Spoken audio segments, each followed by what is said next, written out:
Hello, mga kamaster, maraming salamat po sa lahat ng tumatangkilik ng Number 1 Supreme Warrior. Paki-follow and subscribe mga master para sa mga susunod pang mga kabanata. Number 1 Supreme Warrior. Kabanata 2261. Pagkatapos ng lihim na pag-iisip tungkol dito, nagsalita siya ng hindi sinasadya. Dahil hindi masyadong nasugatan si Senior Brother Nelson, dapat kang maglaan ng oras para magnilay at gumaling. Bakit ka nakatayo ngayon? Kung kailangan mo ng tulong namin sa anumang bagay, hindi ka namin tatanggihan. Parang hindi pala isipan ang sinabi niya. Tumawa ng mahina si Nelson at tumango kay Griffin. Dahil mabuti ang ibig niyang sabihin, hindi mapabulaanan ni Nelson ang kanyang sinabi. May isang maliit na bagay na hindi ko matukoy. Nagpadala kami ng 20 alagad dito at bakit 19 lang kami dito? Natahimik ang lahat pagkatapos nilang marinig ang tanong ni Nelson. Nagkatinginan sila at may kakaibang tingin sa mga mata nila. Ang orihinal na mapayapang ekspresyon ni Griffin ay agad na naging madilim na para bang nakalunok siya ng ilang patay na langaw. Laking gulat ni Nelson nang makita niya ang kakaibang ekspresyon sa mukha ng lahat. Lumingon siya at tumingin sa mga tao. Sa sandaling ito, bigla niyang napagtanto kung sino ang nawala. Nasaan si Jackie? Nakita ko siyang tumuntong sa Divine Void Slope gamit ang sarili kong mga mata. Bakit hindi ko siya nakikita ngayon? May nangyari ba sa kanya? Tanong ni Nelson na medyo kinakabahan. Ang iba ay may kakaiba pang ekspresyon sa kanilang mga mukha nang marinig ang kanyang mga tanong. Makalipas ang 5 hanggang 6 na paghinga, pinutol ni Reeve ang katahimikan at itinuro ang lugar sa tabi niya. Tingnan mo itong bakanteng lugar sa tabi ko, naaalala mo pa ba kung sino ang nakatayo dito dati? Napatingin si Nelson sa tinuro ni Reeve at napaisip. Natauhan naman siya agad. Ito ang posisyon ni Jackie. Nasaan siya? Biglang natauhan si Nelson pagkatapos niyang magsalita. Tanong niya agad. Nasa Blood World pa rin siya.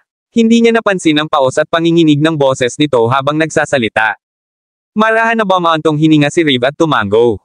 Nasa loob pa siya at sigurado akong lumalaban pa siya. Agad na nagbago ang ekspresyon ni Nelson nang marinig niya ito. Maging ang kanyang paghinga ay naging hindi pantay. Tumingin siya sa harap na sinusundan kung saan orihinal na nakatayo si Jackie at nakita niyang nawala ang 2 sa 4 na Divine Void Warriors na natabunan ng pulang ilaw. Kung ikukumpara sa iba, malinaw na alam ni Nelson kung ano ang ibig sabihin nito. Si Jackie ay nakapatay ng hindi bababa sa 60 bangkay na manika at ito ay maihahambing sa kanyang mga resulta. Nakapatay pa si Jackie ng mas maraming bangkay na puppet kumpara sa kanyang sarili. Napakalakas ni Jackie na kahit hindi siya ang kalaban ni Jackie. Gayunpaman, hindi ba't nasa intermediate stage lang si Jackie ng innate level? Lalong nagulat si Nelson habang iniisip niya ito. Bahagyang nanginig ang sulok ng kanyang bibig. Si Jackie ba talaga? Ilang tao pa ang nasa mundo ng dugo? Si Reeve ay binibigyang pansin ang mga tao sa mundo ng dugo. Kasama ang talakayan ng lahat ngayon, kaya niyang ulitin kung sino pa rin ang pumapatay sa mundo ng dugo ngayon. Mayroon pa ring 5 tao sa loob ng mundo ng dugo. Sa kanilang 5, 2 sa kanila ay mga disipulo mula sa Thousand Lives Pavilion habang ang 2 naman ay mga disipulo mula sa Corpse Pavilion. Ang huli ay si Jackie mula sa aming Dul Sovereign Pavilion. Ang mga disipulo mula sa iba pang mga sekta ay nakaalis na sa 3 mga hadlang. Nangangahulugan ito na nakapatay sila ng hindi bababa sa 70 bangkay na mga papay. Malalampasan nila ang hamon kung papatayin nila ang 30 pang sekta ng bangkay. Kabanata 2262. Bukod kay Jackie, ilang oras na lang para patayin ng 4 na iba pa ang huling 30 bangkay na papat. Gayunpaman, mas malakas si Jackie kaysa sa 70% ng mga tao doon kahit na 2 Divine Void Warriors lang ang naalis niya. Ang nakakagulat na hitsura sa mukha ni Nelson ay kitang-kita na ang hindi kumbinsido na pakiramdam ay pumuno sa puso ni Griffin pagkatapos niyang makita ito. Hindi niya napigil ang magsalita ng nagtatampo. Ang swerte lang ng lalaking yun. Sino ang nakakaalam kung ano ang ginawa niya? Walang sumasagot sa sinabi niya. Alam na alam ng lahat na inggit at inggit lang siya kay Jackie. Habang mas malakas si Jackie, mas lalo siyang nakaramdam ng hindi magandang relasyon. Naunawaan ng lahat ang kanyang kaisipan at hindi nagsalita ng anuman dahil dito. Gayunpaman, nagsalita si Reeve na may bahagyang panginginig sa kanyang boses sa sandaling ito. 70. Nakapatay si Jackie ng 70 sekta ng bangkay. Tingnan mo siya. Ang 3 Divine Void Warrior sa kanyang harapan ay nawala na. Ang kanyang sinabi ay matagumpay na nakakuha ng atensyon ng lahat. Hindi lang ang mga disipulo ng Dul Sovereign Pavilion, lumingon din ang mga disipulo ng ibang sekta para tingnan kung nasaan si Jackie. Totoong nawala ang 3 Divine Void Warriors sa kinaroroonan ni Jackie at 1 Divine Void Warriors na lang ang natira na natatakpan ng pulang ilaw. Ang mga disipulo ng kanilang sekta ay hindi nakaimik habang ang mga disipulo mula sa iba pang mga sekta ay nagsimulang talakayin kung ano ang nangyari sa pagtataka. Akala ko si Jackie ang hindi makakatagal sa 5 nasa mundo ng dugo. Kung tutuusin, 60 bangkay lang ang napatay niya. Sa hitsura ng mga bagay, may posibilidad na makumplito niya ang hamon. Oo naman, hindi namin maaaring tingnan ang sinumang mababa. Novel drama. Pagkatapos magsalita ng taong ito, ang disipulo ng Dul Sovereign Pavilion na nakatayo sa tabi niya ay hindi napigil ang magsalita ng malakas. Ano ang ibig mong sabihin na baka hindi niya makumplito ang hamon? Tanggalin ang salitang maaaring. Sigurado ako na kayang gawin ito ng aking junior brother na si Jackie. Sigurado akong maaalis niya ang pang-4 dahil matagumpay niyang naalis ang 3 sa kanila. Sa sandaling ito, walang sinuman sa mga alagad ng Dul Sovereign Pavilion, maliban kay Griffin, ang nagalit kay Jackie. Dati, nahihiya sila dahil kay Jackie, pero ang lakas na ipinakita ngayon ni Jackie ay naging proud sila sa kanya. Pagkatapos ng lahat, 4 sa 5 nanatili sa mundo ng dugo ay mula sa mga sekta sa ika-4 na baitang. Sa kanila, si Jackie ay nag-iisa mula sa 3 baitang sekta. Bagamat lahat sila ay kwalipikadong pumasok sa lihim na lugar para sa mga mapagkukunan, sila ay mga disipulo mula sa mga sekta sa 3 baitang at ang mga disipulo mula sa mga sekta sa ika-4 na baitang ay mas malakas kaysa sa kanila. Palagi silang may pakiramdam na minamaliit ng mga disipulo sa ika-4 na baitang. Sa ngayon, nagawa na ni Jackie ang pangatlo. Ipinagmamalaki ng mga grade sect. Huminga ng malalim si Griffin. Paanong posible? Paano niya magagawa ang gayong mga tagumpay? Medyo nanginginig si Griffin habang nagsasalita na parang hindi makapaniwala na nangyayari ito. Pagkatapos niyang huminga ng malalim, dumilim ang ekspresyon ng mukha niya. Nakasimangot din ng malalim si Zam Ian habang si Theo naman ay parang kamamatay lang ng kapamilya niya. Hindi nila akalain na nakamit na ni Jackie ang ganoong lakas at maihahambing sa pinakamalakas na disipulo mula sa mga sekta sa ika-4 na baitang. Ito ay lampas sa kanilang imahinasyon. Sa sandaling ito, may sumigaw ng malakas. Tingnan mo. Ang pang-4 na Divine Void Warrior sa harap ni Jackie ay nawala na rin. Ang ingay na ito ay walang pinagkaiba sa paghahagis ng time bomb sa kalmadong ibabaw. Lahat ay nanlaki ang kanilang mga mata sa pagtataka at tumingin sa kung saan kanina ay hindi makapaniwala si Jackie. Ang ika-4 na Divine Void Warrior ay nawala at ang lahat ay nangyari ng napakabilis. Pinag-uusapan pa nila kung kakayanin ni Jackie ang hamon na ito ngayon, ngunit agad na napatunayang mali sila ni Jackie. Kabanata 2263. Tulad ng sinabi ng disipulo ng Dul Sovereign Pavilion, dapat niyang tanggalin ang mga salitang baka dahil siguradong makumplito ni Jackie ang hamon. Higit pa rito, matatapos niya ang hamon ng mas mabilis kaysa sa lahat. Nangangahulugan ang pagkawala ng ika-4 na Divine Void Warrior na matagumpay na napatay ni Jackie ang 120 bangkay na Pupay. Napakalaking tagumpay na ito. Kahit na ang pinakamatandang disipulo ng Corpse Pavilion ay hindi nagawang kumpletuhin ang misyon dahil hindi nawala ang pang-4 na Divine Void Warrior. Goodness me! Ang pinakamahalagang bagay ay ang taong ito ay nasa intermediate stage lamang ng likas na antas. Kailan pa naging malakas ang isang tao sa intermediate stage ng likas na antas? Napakarami sa atin na nasa huling yugto ng likas na antas na nabigo. Higit pa riyan, napipilitin tayo sa sulok at hindi na tayo makalaban. Bahagyang nanginginig ang labi niya habang nagsasalita. Hindi siya makapaniwala na totoo ang lahat. Isa itong napakalaking dagok para sa kanila. Walang makakaisip na ang unang taong nakakumpleto ng misyon ay isang hindi kilalang disipulo mula sa Dul Sovereign Pavilion. Bagamat nagdulot ng kaguluhan si Jackie dati, nasa loob ito ng maliit na radius. Bahagyang tumangala ang lahat kay Jackie ngunit wala ni isa sa kanila ang nag-imagine na magkakaroon siya ng ganoong lakas at talento. Kahit ang pinakamatandang disipulo ng Corpse Pavilion ay namutla sa kanyang harapan. Ang dahilan ng labanan sa pagitan ng Corpse Pavilion at Thousand Lives Pavilion ay tila wala pagkatapos ng nangyari.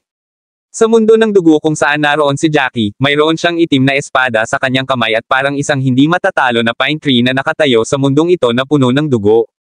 Isa't isa, ang mga bangkay na puppet ay nahulog na patay sa paligid niya. Ang kanilang itim na dugo ay nagpool sa isang maliit na ilog at umikot sa paligid ni Jackie na may tunog na humahampas. May kaunting itim na dugo pa rin sa kanyang espada at ang dugo ay tumulo pababa ng patak kasunod ng gilid ng espada. Huminga ng malalim si Jackie at sa wakas ay nakahinga ng maluwag ng mamatay ang huling bangkay na Pupay. Kung ikukumpara sa sitwasyon sa ibang mundo, mas malinis ang kanyang paligid dahil ang karamihan sa mga bangkay na Pupay ay namatay sa isang pag-atake. Ang paraan ng pagpatay ni Jackie ay hindi para sirain ang depensa ng bangkay na Pupay. Sa halip, ginamit niya ang Destroying the Void para patayin ang kanilang mga kaluluwa. Maliit na hiwa lang ang kailangan niya at tiyak na mamamatay ang bangkay na Pupay. Ang mga bangkay na Pupay, na orihinal na nananakot sa kanya gamit ang kanilang mga kuko at pangil, ay unti-unting bumagsak sa lupa. Hindi na nakaharang ang mga bangkay na puppet sa kanyang paningin at bahagyang itinaas ni Jackie ang kanyang baba upang tumingin sa malayo na may nagbabagang mga mata. Mga 100 metro mula sa kinaroroonan niya, isang lalaking nakasuot ng sandata ang nakatayo doon na may hawak na espada. Nagkatinginan silang dalawa mula sa malayo. Ang Divine Void Warrior ay pareho pa rin at maging sa kanya. Nanatiling pareho ang ekspresyon. Inalis ni Jackie ang itim na espada at dahan-daang nilagpasan ang mga bangkay ng mga bangkay sa lupa. Dahan-dahan siyang lumapit sa Divine Void Warrior. Nilinaw noon ng matandang announcer na nanalo sila sa hamon matapos nilang matagumpay na pumatay ng 120 bangkay na Pupay. Kung gayon, ang huling Divine Void Warrior na nakita niya ay hindi mapanganib sa kanya. Hindi siya lumutang sa himpapawid o sumugod. Dahan-dahan siyang lumapit sa Divine Void Warrior ng sunod-sunod na hakbang. Humigit kumulang 10 minuto siya bago dumating sa harap ng Divine Void Warrior. Walang anumang pagkakaiba sa pagitan ng Divine Void Warrior na ito at ng iba pa na nakita niya dati. Ang bawat tao na tumuntong sa Divine Void Slope ay haharap sa Divine Void Warriors na may iba't ibang anyo. Gayunpaman, ang Divine Void Warriors bawat individual na mukha ay mananatiling pareho. Walang kamalay-malay na napaatras si Jackie nang marinig niya ang tunog ng kaluskos na parang may mekanismong ina-activate. Natatakot siya sa hindi mapigil ang mangyari. Gayunpaman, gumalaw ang braso ng Divine Void Warrior sa sandaling ito. Kabanata 2264. Maingat na pinandilatan ni Jackie ang Divine Void Warrior na nasa harapan niya. Walang ekspresyon ang Divine Void Warrior habang iniunat niya ang kanyang palad. Unti-unting natipon sa kanyang palad ang isang alon ng kulay abu-itim na enerhiya na tila ambon. Pamilyar si Jackie sa alon ng enerhiya na ito. Ilang beses niya itong naranasan noon at napagtanto niya na ito ang enerhiyang inilabas ng bangkay na Pupay matapos silang patayin. Malinaw niyang naalala na ang kanyang katawan ay nakaranas ng matinding gutom pagkatapos niyang maramdaman ang alon ng enerhiya at pakiramdam na ang enerhiya na iyon ay ang pinakamahusay na pagkain sa mundo. Sa ngayon, ang mga alon ng enerhiya ay natipon sa mga palad ng Divine Void Warrior at mayroong kabuoang 120 na alon ng enerhiya. Bumilis ang tibok ng puso ni Jackie habang iniisip kung ano ang iniisip ng mandirigma. Ang enerhiya ay patuloy na nag-iipon tulad ng mga batis na dumadaloy sa ilog sa palad ng Divine Void Warrior. Pagkatapos ng 5 paghinga, bumungad sa harap ni Jackie ang isang kulay maroon na kristal. Hindi napigil ang mapabulalas ni Jackie nang makita niya ang hitsura ng kristal. Basag na Soul Crystal. Isa itong Shattered Soul Crystal na kasing laki ng dalawang hinlalaki. Ang buong kristal ay kulay pula at parang isang piraso ng Blood Jade na nakabaon sa daan-daang libong taon. Kapag pinagmamasdan ng malapitan, may mga kislap ng pulang tuldok sa loob, at may nakakaakit na kagandahan sa kristal. Nakakuha si Jackie ng 2 Shattered Soul Crystal noong nakaraan, at nanggaling ang mga ito sa bangkay na natatakpan ng mga pulang rune sa labas ng 10 Absolute Strap Array. Ang isa ay kasing laki ng hinlalaki habang ang isa naman ay kasing laki ng palad niya. Ang isa sa mga kristal ay naabsorb na ng husto ni Jackie habang ang isa ay buo pa rin at nakaimbak sa mustard seed. Paano magiging Shattered Soul Crystal? Bakit isa itong Shattered Soul Crystal? Laking gulat ni Jackie. Bakit lumitaw ang Shattered Soul Crystal dito? Nakoagulate ba ng Divine Void Warrior ang Shattered Soul Crystal bilang reward para sa kanya? Sa mga alaala ni Jackie, ang Scattered Soul Crystals ay mahalagang kayamanan kahit na sa Divine Void World. Ang mga dakilang sekta lamang ang magkakaroon ng 1 o 2 kristal. Gayunpaman, bakit patuloy siyang nakakakita ng napakaraming kristal sa ikatlong baitang mundong ito? Wala itong kabuluhan. Natitiyak niya na may mali sa West Cersei State.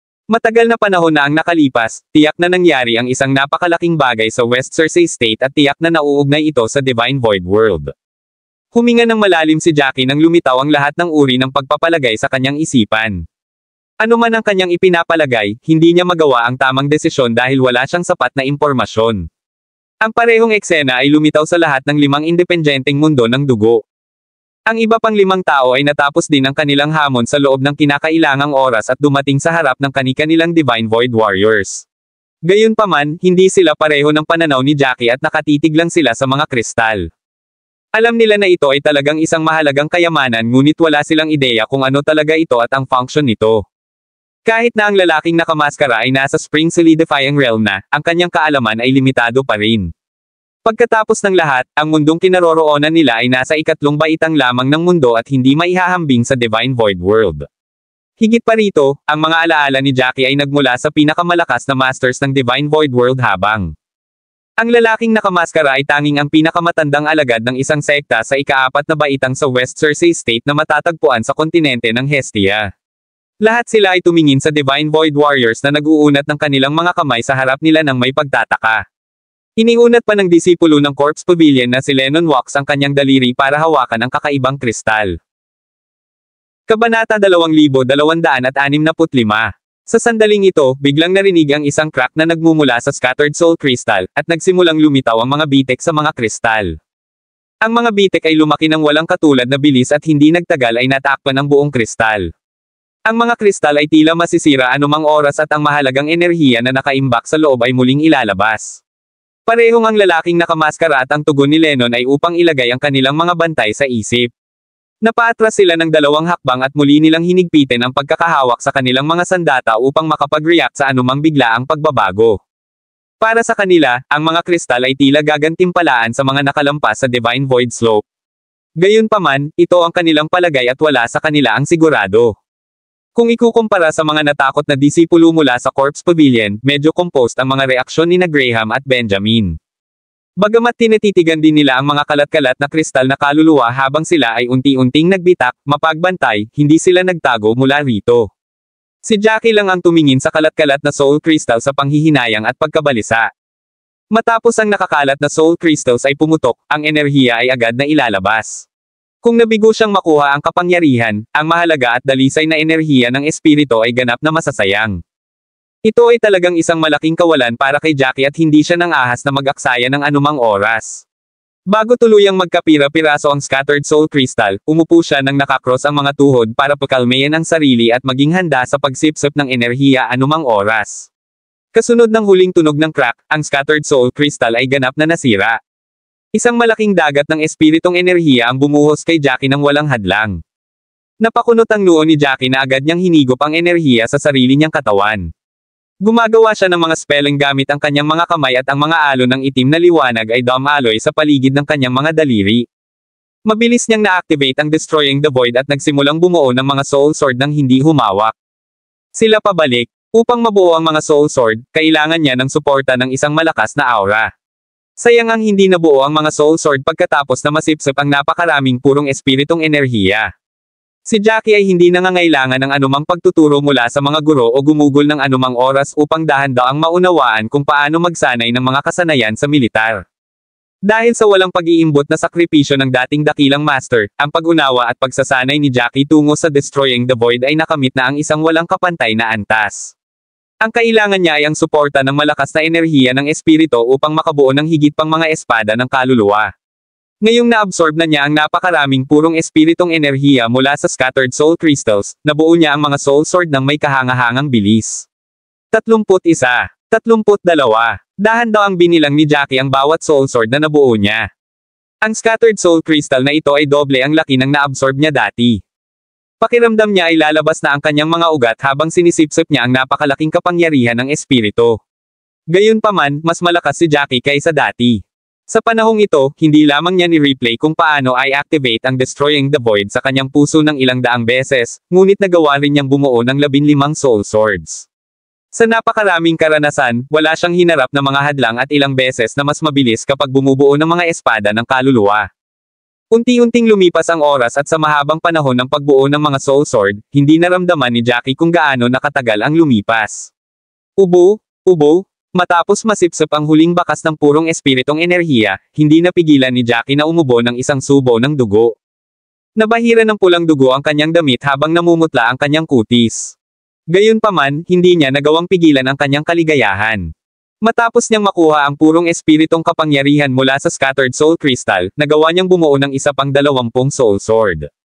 Kasama ang 15 Soul Swords dati, kaya niyang bumuo ng 35 Soul Swords ng sabay-sabay.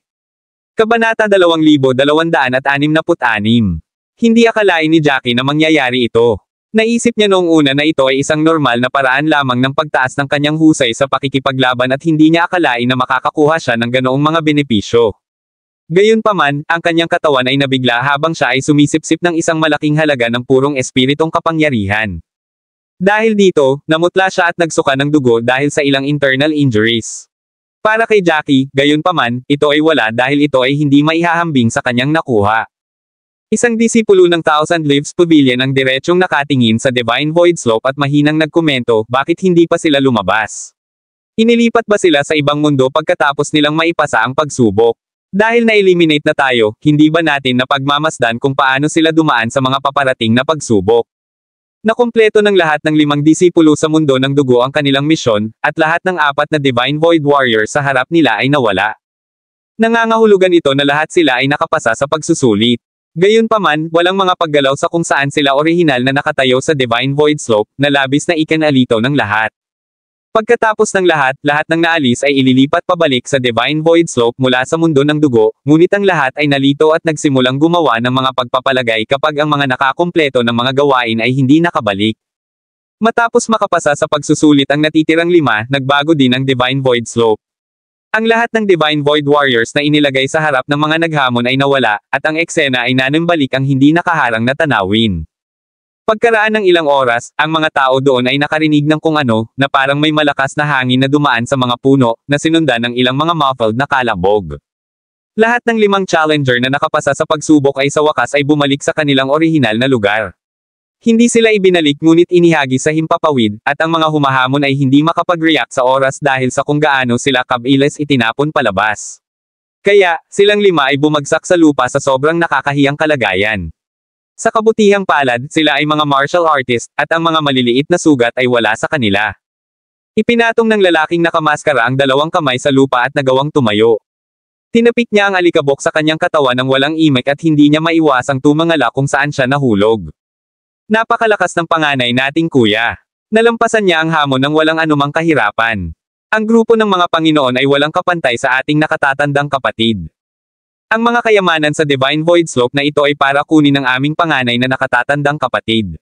Siya lang ang may lakas para makuha ang mga ito. Ang malalakas na papuri ay nilunod ang boses ng iba. Tuwang-tuwa ang mga alagad ng Corpse Pavilion nang makita nilang sa wakas ay nakabalik na ang lalaking nakamaskara.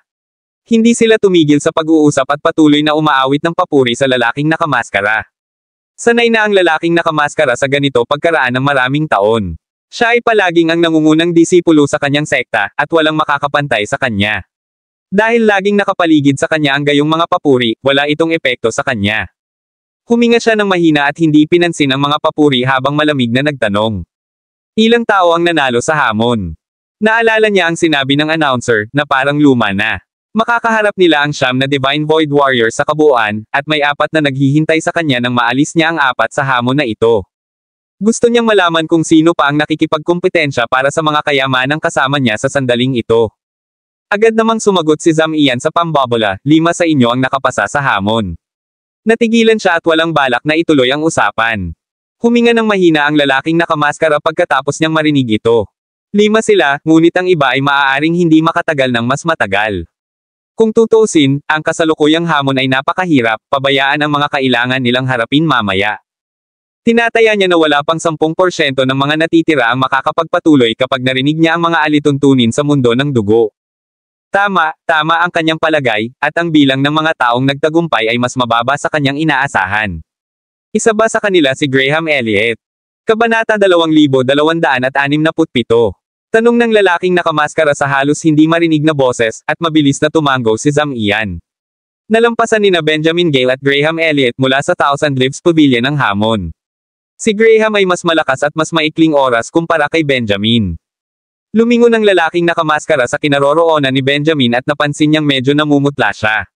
Nakalunok si Benjamin ng ilang mga table tasks habang nakatuon siya sa pagbawi at pagpapanumbalik ng kanyang tunay na lakas. Malinaw na ginamit ng lahat ang kanilang tunay na enerhiya noong sila ay nasa mundo ng dugo. Sino pa? Tanong muli ng lalaking nakamaskara. Bahagyang umubos si Zam Ian nang maging matigas ang kanyang ekspresyon. Hindi niya gustong banggitin ito, ngunit wala siyang pagpipilian. May, Senior Brother Lennon mula sa aming sekta at, iyong sarili, nauutol na sabi ni Zam Ian habang nagsasalita, at ang lalaking nakamaskara ay lumingon upang tumingin sa kanya ng may pagtataka. Pilit nang umiti si Zam Ian, at napakunot ang noo ng lalaking nakamaskara nang makita ang ekspresyon ni Zam Ian. Siya ay labis na naguguluhan. Bakit parang iiyak ka? Maging tapat ka lang at sabihin sa akin kung ano ang nangyari. Bakit ka nauutil? May kung anong pumasok sa isipan ng lalaking nakamaskara, at nagtanong siya, 4 lang kaming nabanggit mo. Sino ang panglima? Ang lalaking nakamaskara ay sa wakas ay nagtanong ng isang tanong na kailangang sagutin ni Zhang Ian ng direkta. Kinagat niya ang kanyang mga ngipin habang nagdedesisyon. Si Jackie naman. Ano? Akala ng lalaking nakamaskara ay nagkamali siya. Ano ang pinag-uusapan niya? Ang ikalimang tao ay si Jackie. Imposible. Ito ay imposible. Ano ang pinagsasabi mo? Tinatanong kita kung sino ang ikalimang tao ay hindi kung paano ginagawa ni Jackie ang pagsirit ng lalaking nakamaskara. Huminga ng malalim si Zhang Ian habang pilit na pinapakalma ang sarili. Si Jackie ang tinutukoy ko, siya ang panglimang nakatapos ng misyon. At saka, hindi lang siya ang panglimang nakakumpleto ng challenge, siya ang unang nakagawa nito. Agad na gumaan ang loob ni Zhang Ian, na para bang natapos na niya ang isang napakalaking misyon sa buhay, nang tuluyan niyang ilabas ang mga salita sa kanyang dibdib. Kahit anong gawin niya, hindi niya matatakasan ang tanong na ito. Ano? Anong sabi mo? Pinisil ng lalaking nakamaskara ang mga salita sa pamamagitan ng nagngangalit na mga ngipin. Sa sandaling ito, si Graham at ang iba ay nagmulat ng kanilang mga mata upang tingnan ang lalaking nakamaskara. Kung tutuusin, alam nilang lahat kung sino ang lalaking nakamaskara, at nakuha niya ang kanilang atensyon sa pamamagitan ng kanyang nakakadurog na dagendong. Narinig ni Graham ang lahat ng kanilang sinabi, dahil ang boses ni Zhang Ian at ng lalaking nakamaskara ay rinig na rinig ng iba sa kanila. Ang kanyang walang emosyong ekspresyon ay nagsimulang gumuho na parang mga bitek na lumalabas sa makapal na yelo, at hindi niya nagawang manatiling kalmado. Kung hindi niya ginagamot ang kanyang mga sugat, tumalon sana siya mula sa Divine Void Slope o sumugod para itanong kung totoo ito. Totoo ba na siya ang nauna? Bahagyang nanginginig ang boses ni Graham habang nagsasalita. Tumango ang ibang mga alagad na nakatayo sa tabi ni Graham, at mukhang nagsasabi ng totoo si Zhang Ian. Anuman, nadama ni Graham na ang lahat ng nangyari ay walang katotohanan. Naalala niya na si Jackie ay nasa intermediate stage lamang ng innate level, at may limitasyon ang kanyang lakas. Nakipaglaban siya ng husto sa mundo ng dugo, at ang mga nakaranas lamang ng pagpatay sa 120 bangkay na pupe ang nakakaalam kung gaano kahirap patayin silang lahat ng sabay-sabay. Kabanata 2268. Siya ay lumaban ng husto sa sandaling iyon at halos matapos ang kanyang huling tunay na lakas para patayin ang lahat ng mga bangkay na pupe. Ang lahat ay nahaharap sa parehong issue. Si Benjamin ay mula sa parehong sekta ni Graham, at tinanong din siya ni Graham kung paano niya nagawang gugulin ang mga huling sandali matapos silang mailipat pabalik sa Divine Void Slope. Pagkatapos ng lahat, nag-aaway kaya? Maraming bangkay na pupe ang naubos ang kanilang tunay na lakas at naging walang magawa. Matapos tanungin si Benjamin para sa mga detalye ng proseso, nagkaroon ng conclusion si Graham na gaano man sila kalakas, hanggat sila ay nasa likas na antas, ang kanilang tunay na enerhiya ay mauubos pa rin. Kung tutuusin, ang bilis ng kanilang pagpatay ay direktang proporsyon sa kanilang lakas. Kung mas mabilis silang pumatay, lalong lumaki ang mga bangkay na puppet, na nagre-resulta sa mas maraming enerhiya na naubos sa proseso. Ang mga mahihinang kakumpetensya ay papatayin ang mga kalaban sa mas mabagal na bilis, at ang pag-atake ng mga bangkay na pupe ay hihina. Ang pinakamatandang disipulo ng Corpse Pavilion at ang kanyang sarili ay walang alinlangan na pinakamalakas sa lahat ng naroon. Sila ang pinakamabilis na pumatay ng mga kalaban, at ang mga bangkay na puppet sa kanilang lugar ang pinakabaliw. Nagdulot ito ng malaking halaga ng kanilang tunay na enerhiya na maubos, kahit na sila ang pinakamalakas. Sa huli, hindi na sila nakapagpatuloy. Tungkol naman kay Jackie, paano niya nagawang malampasan ang kanilang bilis at naging unang tao na pumatay ng 120 bangkay na pupe noong nasa intermediate stage pa lang siya ng innate level? Posible bang mas malakas si Jackie kaysa sa kanila? Gayunpaman, maaari itong maging sanhi ng pagkabaliw ng mga bangkay na puppet at pagkonsumo ng malaking halaga ng tunay na enerhiya ni Jackie. Ang mga pagkakaiba sa kanilang mga kaharian ay hindi lamang nagdulot ng mga pagkakaiba sa kanilang kabagsikan, ngunit mayroon ding pagkakaiba sa pag-iimbak ng kanilang tunay na enerhiya. Ang mga sa huling yugto ng likas na antas ay may 1/4 na higit na imbakan ng tunay na enerhiya kumpara sa mga nasa intermediate na yugto. Siyempre, ang paunang kondisyon ay pareho silang nagsasanay ng martial skills ng parehong antas. Ipinagpalagay ni Graham na si Jackie ay hindi nagsagawa ng anumang mataas na antas ng kasanayan sa militar dahil nangangailangan ito ng mga talento at isang mahusay na pag-unawa sa mga kaharian. Tanging ang mga nakamit ang isang tiyak na husay sa pakikipaglaban ang maaaring magsanay ng mataas na antas ng mga kasanayan sa militar. Ito ay isang sentido komun na ang lahat ay may parehong pangunawa, at ang binata ay hindi maaaring magsanay ng mataas na antas ng mga kasanayan sa militar. Dahil siya ay may isang kapat na mas mababa ng tunay na imbakan ng enerhiya kumpara sa Graham. Paano nagawa ni Jackie na tapusin muna ang misyon nang si Graham ay nagdusa sa huli, halos hindi makumplito ang hamon. Hindi lang maisip ni Graham. Tumingin siya kay Jackie, na nasa malapit. Kalmadong nakatayo si Jackie sa kanyang kinatatayuan habang binabaliwala niya ang lahat ng mga talakayan sa paligid niya. Hindi siya nasaktan. Medyo paus ang boses ni Graham nang magsalita. Mabilis na sumagot ang mga disipulo ng Thousand Leaves Pavilion sa tabi niya. Kanina ko pa tinitingnan si Jackie, at wala man lang siyang sugat. Hindi niya napunan ang kanyang tunay na lakas mula nang bumalik siya at hindi pinansin ang sino mang gustong makipag-usap sa kanya. Nakatayo pa rin at tahimik na umaasa sa buong oras na ito. Imposible, giit ni Graham, hindi makapaniwala sa nangyari. May mali, sigurado. Nakapatay siya ng 120 na bangkay na puppet at nakipagpunyagi ng gawin niya ito, at nasugatan din siya matapos maubos ang kanyang tunay na lakas. Sa kabilang banda, hindi maiwasan ni Graham na maghinala na may mali kay Jackie dahil si Jackie ay ganap na kabaligtaran ng kanyang sarili. Alam ni Graham sa kaibuturan ng kanyang puso na may mali sa lalaking ito dahil hindi nagdusa si Jackie ng anumang sugat o pagkaubos ng tunay na enerhiya. Anong imposible? Ang alagad ng Thousand Leaves Pavilion na nakatayo sa tabi ni Graham na nagtatakang tanong nang marinig nila ang sinabi nito. Hindi sinagot ni Graham ang kanyang tanong at tahimik lamang na pinagmamasdan si Jackie habang ang lahat ng uri ng ideya ay lumitaw sa kanyang ulo. Sa tingin ko, imposible rin. Kabanata 2269. Biglang sumingit si Benjamin sa usapan. Tumingin si Graham at nakita niyang malalim din ang iniisip ni Benjamin habang nakatingin kay Jackie. Alam niyang iniisip ni Benjamin ang naiisip niya. Naranasan na rin niya ang pakikipaglaban sa 120 na bangkay na puppet at halos mabaigo sa huli. Ang mga sugat ni Benjamin ay mas matindi kaysa sa kanyang sarili, kaya't nagtaka pa siya sa kasalukuyang kalagayan ni Jackie. Nakuha ko na ngayon. Sa sandaling ito, biglang nagsalita ang lalaking nakamaskara na medyo malayo. Isang calculative look ang dumaan sa kanyang mga mata, at mukhang nalutas na niya ang pinakamahirap na problema sa kanyang buhay. Malakas siyang nagsalita, at dahil maliwanag ang kanyang posisyon, agad niyang nakuha ang atensyon ng lahat sa kanyang maingay na bulalas. Maging si Jackie ay napalingon, at ang lalaking nakamaskara ay ngumisi bago pumikit. Nagsasanay ka ng katangian ng kaluluwa, hindi ba? Hamon ng lalaking nakamaskara, tila tiyak sa kanyang sarili. Maraming mga tao, sa sandaling iyon, napagtanto na si Jackie ay talagang nag-practice ng martial skills ng soul attribute nang makita nila ang pag-atake ni Jackie. Nakatingin din kay Jackie ang lalaking nakamaskara at ang iba pa kaya nakita rin nila ang lahat. Si Jackie, gayunpaman, ay tumawa at walang sinabi.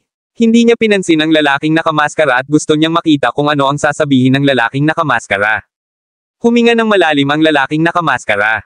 No wonder sobrang kalmado ka noong lumabas ka. Para kang kakakain lang sa dugo at hindi natalo ng muntik na nating maubos ang ating tunay na lakas. Higit pa rito, nasa intermediate stage ka lang ng innate level, at dapat ay mas mababa ng 1/4 ang totoong imbakan ng enerhiya kumpara sa amin. Bakit ayos lang kayong lahat kung naubos na ang lakas natin?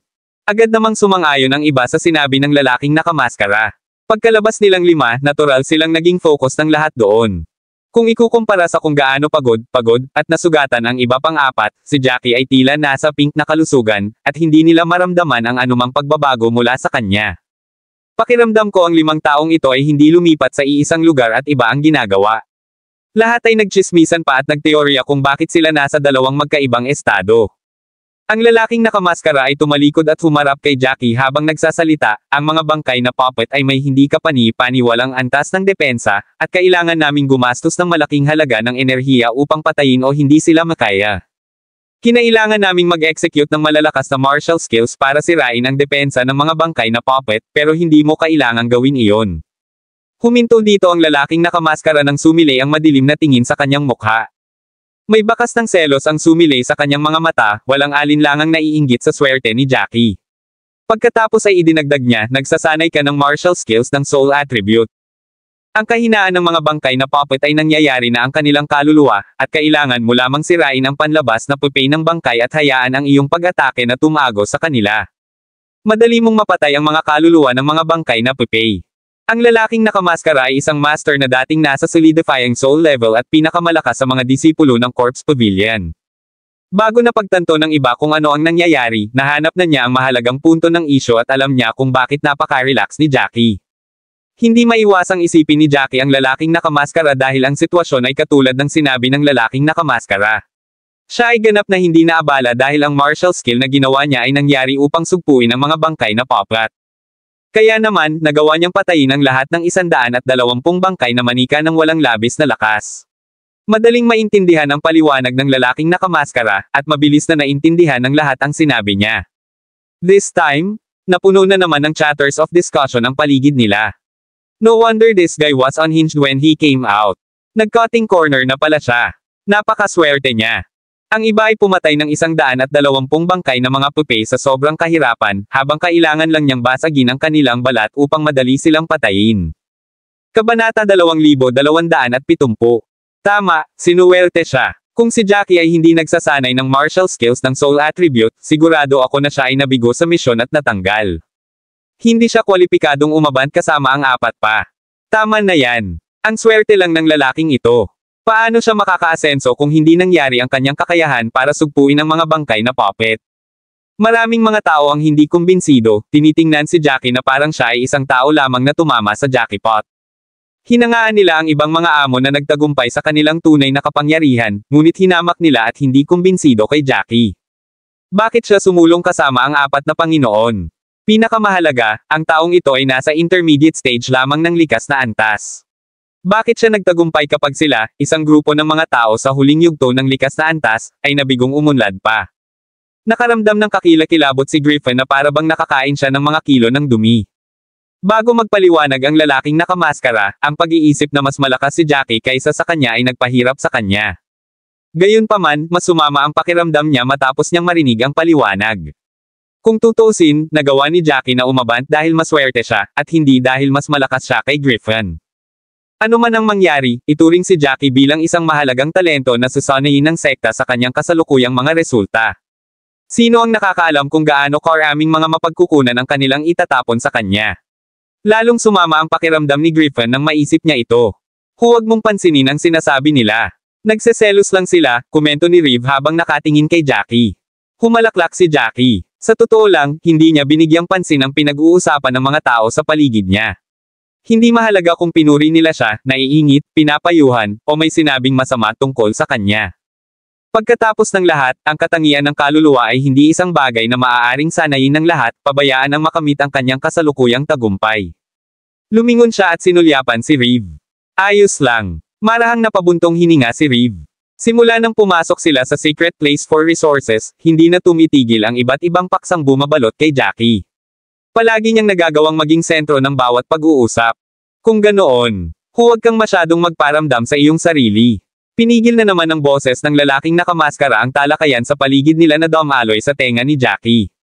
Lumingon si Jackie at napansin kung paano siya tinitigan ng lalaking nakamaskara na may kakaibang ekspresyon sa kanyang mga mata. Habang sinisiraan ng iba si Jackie, mas masaya ang lalaking nakamaskara. Lalo siyang natuwa nang malaman niyang siya ang dahilan ng lahat ng ito. Ngumisi si Jackie at sinabing, ganun din ang sasabihin ko para sa iyo.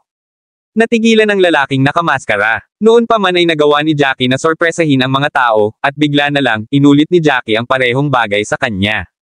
Ha. Ngumuso ang lalaking nakamaskara at naramdaman niyang mas lalo pang nanggigigil si Jackie kaysa kanina. ****. Mas mabuting umasa ka na matatanggal ka sa susunod na hamon. Kung hindi, sisiguraduhin kong patay na sana ka kapag kaharap mo na ako. Alam ni Jackie ang sinasabi niya. Sinabi ng matandang boses na kailangan nilang harapin ang 10 hamon, ngunit magkakaroon lamang ng 9 na Divine Void Warriors. Nangangahulugan ito na ang mga taong kailangan nilang harapin sa ika-10 hamon ay ang iba pang nakapasa sa iba pang hamon at nakarating sa huling hamon. Nagtaas ng kilay ang lalaking nakamaskara at nagkomento ng masama, baka hindi ka umabot sa huling hamon. Sa kasalukuyan mong kakayahan, tiyak na matatanggal ka kapag kaharap ang ika-6 na Divine Void Warrior. Chapter 2271. Lumingon si Jackie at hindi sumagot. Kahit anong sabihin ng lalaking nakamaskara ay umarte siya na parang walang narinig. Hindi mahalaga kung gaano niya sinabi. Higit pa rito, anabangan ni Jackie ang huling hamon. Kung ito ay bago ang pagsipsip ng scattered soul crystal na iyon sa mundo ng dugo, maaaring hindi siya kalaban sa lalaking nakamaskara. Gayunpaman, iba ang kasalukuyang sitwasyon. Pinahintulutan ng Scattered Soul Crystal si Jackie na bumuo ng 20 Soul Swords. Kasama ang 15 Soul Sword na nabuo niya noon, mayroon siyang kabuoang 35 Soul Swords, na nagbigay katiyakan sa kanya mula sa pananakot. Ang marka na pinagkadalubhasaan niya ang Destroying the Void ay noong nagawa niyang bumuo ng 50 Soul Swords. Nitong huli, 15 Soul Swords lang ang layo niya sa layunin niyang 50 Soul Swords.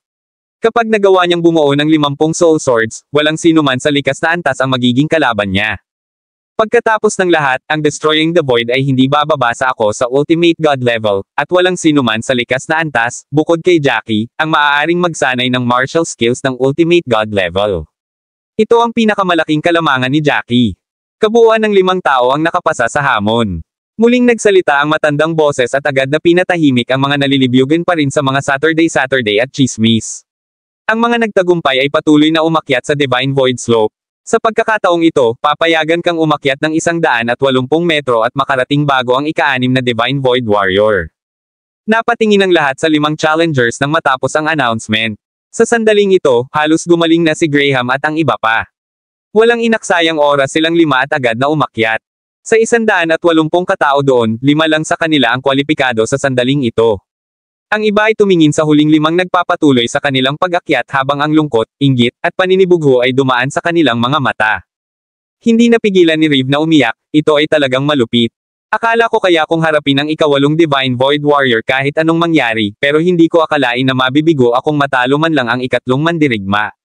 Hindi kailanman napagtanto ni Reeve ang gayong pagkakaiba sa pagitan ng kanyang mga talento at ng iba pa. Nasa huling yugto sila ng likas na antas, ngunit malaki ang pagkakaiba.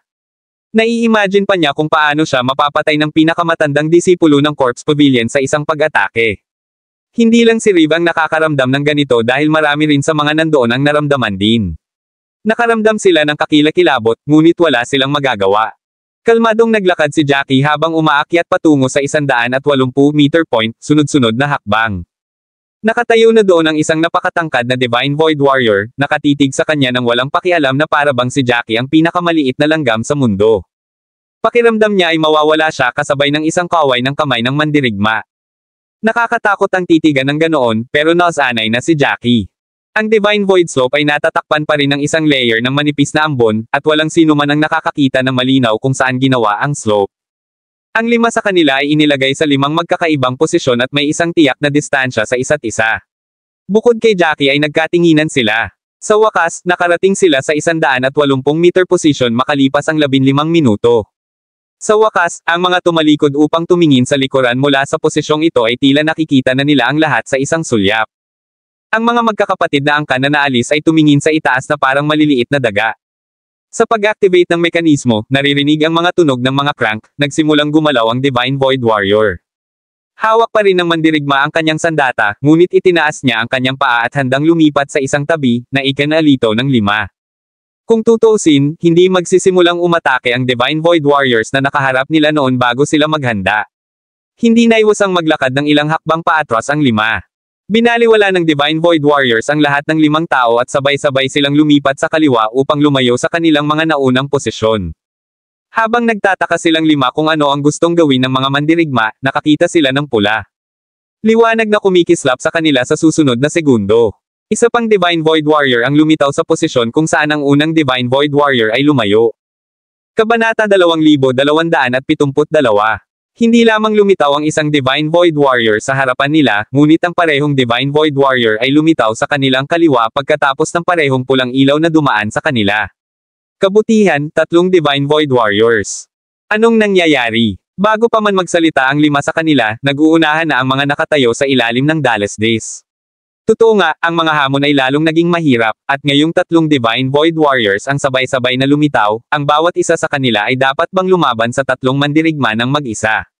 Nang magsimula silang makaramdam ng pagkabalisa, muling lumitaw ang matandang boses sa tabi ng kanilang mga tainga. Ang bawat isa sa inyo ay lalaban sa 3 Divine Void Warriors, lahat ay mas malakas kaysa sa mga mandirigmang natalo mo sa ikalawang hamon.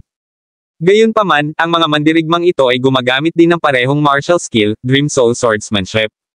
Ang pagkatalo sa lahat ng 3 Divine Void Warriors ay katumbas ng pagpasa sa ika-6, ika-7, at ika-8 hamon. Nang matapos ang anunsyo, ang mga taong nakatayo sa ibaba ng Dallas Days ay muling nagsimulang magdadaldalan. 50% sa kanila ay nabigo na maisakatuparan ang ikatlong hamon, habang 79% sa kanila ay nabigong makapasa sa ikatlong hamon. Gayunpaman, karamihan sa mga nakatayo sa ilalim ng Dalesdes ay nakaranas ng pangalawang hamon, at ang matagal na takot sa pangalawang hamon ay bumabalot sa kanilang mga puso. Marami sa kanila ang natalo sa ikalawang hamon, at walang sino man sa kanila ang makapag-isip na ang kanilang ika-6 na hamon ay 4 na beses na mas mahirap kaysa sa pangalawang hamon. 4 na beses ang kahirapan ay hindi tumpak, gayunpaman, dahil ang mga Divine Void Warriors na nakatayo sa harap nila ay mas malakas kaysa sa mga nakaharap nila sa ikalawang hamon. Higit sa lahat, kailangan nilang talunin ang tatlo ng sabay-sabay. Higit pa rito, ang martial skill na ginamit nila ay ang Dream Soul Swordsmanship. Kapag sila sa pag-atake, sila ay mahahati sa dalawa, at kung mabaigo silang talunin ang pangalawa sa lalong madaling panahon pagkatapos nilang talunin ang una, ang mga mandirigma ay hihigop ng natitirang kapangyarihan na naiwan ng unang mandirigma. Ang pangalawang mandirigma ay muling pupunan ang sarili, at ang kapangyarihan nito ay doble sa isang iglap. Nangangahulugan ito na kapag nagsimula na silang lumaban, bawat isa sa kanila ay kailangang humawak ng 6 na Divine Void Warriors, lahat din ng makapangyarihang nilalang. Paano nila matatalo ang mga mandirigma? Tanong ni Riv na nakaawang ang bibig. Ngumiti din ng mapait si Nelson at umiling. Kahit na pumasa ako sa ikatlong hamon sa pamamagitan ng puwersa, siguradong mabibigo ako sa hamon na ito. Masyadong mahirap. Sinadya ito ni Nelson mula sa kaibuturan ng kanyang puso. Bagamat madali siyang nanalo sa ikalawang hamon, limitadong bilang ng mga kalaban ang kinakaharap niya. Wala siyang kasiguraduhan na mananalo kung hihilingin siyang harapin ng sabay-sabay ang 6 na mandirigma. Ang mga taong nakatayo sa ilalim ng Dalesdes ay hindi napigil ang magbulungan. Gusto ba nila na hayaan nilang manalo ang mga taong ito sa hamon? Nararamdaman ko na ang kahirapan na itinakda ng Divine Void Slope na ito ay sinadya upang maipit tayo rito upang walang manalo sa hamon. Tama na yan. Kahit na ang laban na ito ay kumakatawan sa ika-6, ika-7, at ika-8 hamon, mayroon pa ring ika-9 na hamon na naghihintay sa kanila. Nagtataka ako kung gaano kahirap ang ika-9 na hamon, nakikita kung gaano kahirap ang mga nakaraang hamon. Natatakot akong isipin ang ika-9 na hamon, sa tingin ko, halos imposibleng makumplito. Ang mga taong nakatayo sa ibaba ay sobrang ingay habang ang 5 nakatayo sa Dalesdes ay payapa. Pagkaraan ng ilang oras, si Benjamin ang unang nagsalita. Medyo challenging. Si Senior Brother Graham, ay, sigurado ka ba? Napatingin si Graham kay Benjamin. Ang dalawa sa kanila ay piniling mga disipulo na direktang sinanay ng Thousand Lives Pavilion. Sila ay mas malakas at mas may talento kaysa sa karaniwang mga disipulo, at naiintindihan din nila ang lakas ng bawat isa. Bahagyang hindi sigurado si Benjamin habang hinarap niya ang hamon na nadobal sa kahirapan. Gayunpaman, nadama niya na si Graham ay dapat na may kakayahang makapasa sa hamon. Bumantong hininga si Graham at sinabi, "Huwag kang lumaban sa pag-aakalang matatalo ka, ito ay magpahina sa iyong momentum. Hindi ka mananalo sa ganyang ugali." Tumanggaw si Benjamin at tumahimik. Sinulyapan ng lalaking nakamaskara si Lennon, ang nakababatang kapatid na nakatayo sa tabi niya, nang walang sabi-sabi. Bahagyang kinabahan si Lennon, ngunit naiintindihan niyang mabuti ang ugali ng kanyang nakatatandang kapatid. Hindi kukurap ang lalaking nakamaskara kahit mamatay sa harap ng lalaking nakamaskara. "You look like you can always remain calm no matter what happens," ang sabi ng lalaking nakamaskara habang lumingon siya kay Jackie. Hindi napigilan ni Jackie na imulat ang mga mata. Ang taong ito ay palaging sinusubukang gumawa ng gulo sa kanya, nasaan man siya. Para siyang natutuwa sa tuwing nasa anumang anyo ng isyu si Jackie. Kabanata 2273. Pwede bang tumigil ka na sa pagsasalita? Reklamo ni Jackie. Kahit na ano, ang kanilang relasyon ay lalo na't marahas, at walang magandang mangyayari kahit na magsalita siya ng maayos. Ito ang dahilan kung bakit nagpasya si Jackie na huwag hayaan ang taong ito na masanay sa paggawa nito. Nagdilim ang mukha ng lalaking nakamaskara nang magsalita si Jackie laban sa kanya. Sa sobrang galit niya ay muntik na siyang mabulunan. ****. Maghintay at tingnan lamang. Huwag mong isipin na ligtas ka dahil lang sa wala akong magagawa sa'yo ngayon. Humalaklak si Jackie at walang pakialam na sumagot, "Kung ganoon ay maghihintay ako sa kung ano man ang gagawin mo. Sana lang hindi ka magmakaawa sa akin na patawarin ka ng lumuluha kapag dumating na tayo sa puntong iyon." Galit na galit ang lalaking nakamaskara kaya nanginginig ang mga kamay sa narinig. Si Graham at ang iba pa ay tumingin kay Jackie nang may pagtataka, kahit siya ay hindi nang ahas na kausapin ang lalaking nakamaskara na may ganoong ugali. Kung tutuusin, may mga bagay na kailangan niyang gawin para mapanatili ang mababaw nilang relasyon. Hindi ba natakot si Jackie na subukan ng lalaking nakamaskara ang lahat para patayin siya pagkatapos niyang magsalita ng definitive? Lalong naging curious si Graham nang makita niya kung gaano kalmado si Jackie, ngunit hindi natuloy ang pagtatalo. Whoosh! Rinig na rinig nilang lima ang tunog ng matatalim na patalim, at sabay silang napalingon sa pinanggalingan ng tunog. Lahat ng 5 Divine Void Warriors na nakatayo sa harapan nila ay naglabas ng maliwanag na pulang ilaw mula sa kanilang mga mata ng sabay-sabay, maliwanag na parang araw. Lahat ng 3 Divine Void Warriors na nakatayo sa harap ng bawat tao ay sabay-sabay na naglabas ng kanilang mga armas. Isa pa rin itong espada na 3 metro ang haba, ngunit sa pagkakataong ito, ang espada ay hindi natatakpan ng lilang liwanag. Sa halip, ang espada ay napapalibutan ng isang layer ng matinding pulang kulay, at tila ang araw ay nasusunog. Darating na. Tumangala si Nelson at hininaan ang boses habang nagsasalita. Ang mga taong nakatayo sa ibaba ng Dalesdes ay nagsimulang kabahan. Ito ay magiging isang matinding labanan, at wala silang ideya kung sino man sa kanila ang makakapasa sa hamon. Malalampasan ni Senior Brother Graham ang hamon, sigurado. Bulalas ng isa sa mga alagad ng Thousand Lives Pavilion. Ang mga alagad ng Corpse Pavilion ay hindi nagnanais na madaig at nagsimulang sumigaw na ang kanilang panganay na nakatatandang kapatid ay mananalo kapag nakita nila na ang mga alagad ng Thousand Lives Pavilion ay nagsisikap. Sumigaw pa sila na mananalo din si Senior Brother Lennon. Ang mga tunog ng mga taong nagsisigawan ay naririnig mula sa ilalim ng Dalesdes, at ito ay yumanig sa lupa. Gayunpaman, hindi ito nakaapekto sa mentalidad ng 5 taong nakatayo sa Dalesdes. Pinigilan ni Jackie ang lahat ng iniisip habang nakatitig sa 3 Divine Void Warriors na nasa harapan niya. Gumalaw ang mandirigmang nasa gitna, at iniwas niya ang pulang kutsilyo sa kanyang mga kamay, na parang isang kanya na sumugod. Sumunod ang 2 pang Divine Void Warriors pagkatapos ng unang mandirigma habang nagmamadali silang salakayin si Jackie. Ganoon din ang nangyari sa kanilang 5, at nakita ng mga nakatayo sa ibaba ng Dalesdes ang lahat ng nangyari. Huminga ng malalim ang mga tao habang nangyayari ang mga bagay tulad ng iniisip nila. Ang 3 mandirigma ay sumalakay sa isang medyo nakapalibot na paraan upang silang 5 ay hindi magkaroon ng pagkakataong makaiwas sa pag-atake. Sumimangot si Jackie at patuloy na nagsil gamit ang kanyang mga kamay. Ang kulay abong itim na mga selyo ay nabuo sa kanyang mga palad, at sa loob ng isang kisap mata, lahat ng 35 kaluluwang espada ay lumitaw sa kanyang mga palad. Ang 35 soul swords ay naglabas ng enerhiya na tila ambon. Sa sandaling ito, ang Divine Void Warriors na sumugod sa kanya ay natabunan ng pulang ilaw sa kalagitnaan ng hangin. Sa sumunod na segundo, naghiwa-hiwalay ang 3 mandirigma sa 6 na mandirigma. 6 na magkaparehong Divine Void Warriors ang humawak sa parehong pulang espada habang nilalayo nila ang gitna ng ulo ni Jackie. Kabanata 2274. Pinagdikit ni Jackie ang kanyang mga kamay, at ang 35 soul sword na lumulutang sa kanyang mga palad ay agad na pinagsama sa 3. 3 malalaking soul sword ang lumutang 3 metro sa harap ni Jackie, at isang matalim na tingin ang dumaan sa kanyang mga mata.